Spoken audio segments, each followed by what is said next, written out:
Siku mbili zilizopita jeshi limejiandaa vizuri kuweka mazingira ya kiusalama kwenye mkusanyiko mkubwa unaotarajia kutokea kwenye mchezo wa soka kati ya timu ya Yanga ambao ni wenyeji wa mchezo huo pamoja na Simba Sports Club zote za Dar es Salaam.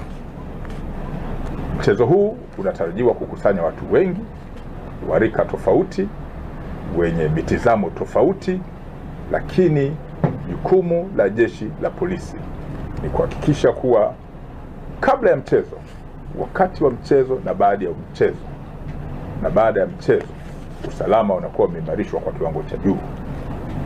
Jeshi litahakikisha kwamba barabara za kwenda kwenye uwanja huo zinakuwa katika mifumo mizuri ili watu wafike vizuri uwanjani, lakini pia litatoa mwelekeo wa jinsi wa kuingia uwanjani.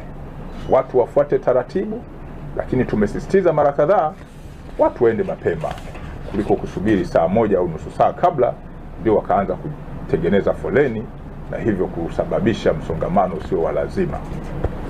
Jeshi litasimamia na kukagua. Ni marufuku kama tulivyosema mara kadhaa kwenda kwenye uwanja huo kwa siku ya mchezo huo watu wakiwa na silaha ya aina yoyote, ya jadi au za kisasa, isipokuwa tu watu wachache wenye mamlaka za kisheria ambao wanashughulika na masuala ya kiusalama. Chupa au vilevi havitaruhusiwa, na ukaguzi wa mambo mengine utafanyika kwa kadri masuala ya kiusalama yanavyokuwa yanatuelekeza. Jeshi la polisi limesisitiza mara kadhaa watu waende kwenye mchezo huo bila kuwa na matokeo mfukoni, kwa sababu matokeo yoyote yatakayotokea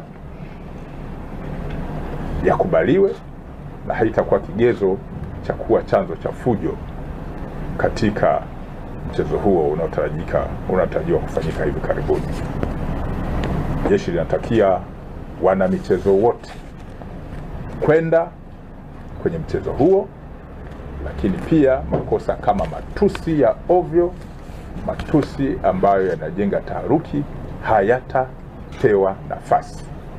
Tunawakumbusha, michezo ni furaha, michezo ni burudani, na watu wanakwenda pale wengine wakiwa na familia zao, kwa maana watoto wadogo, watoto wa kike, watoto wa kiume, na haitakuwa ni desturi au mila kusikia watu wakipromosha matusi mazito ya ajabu kwenye mkusanyiko huo.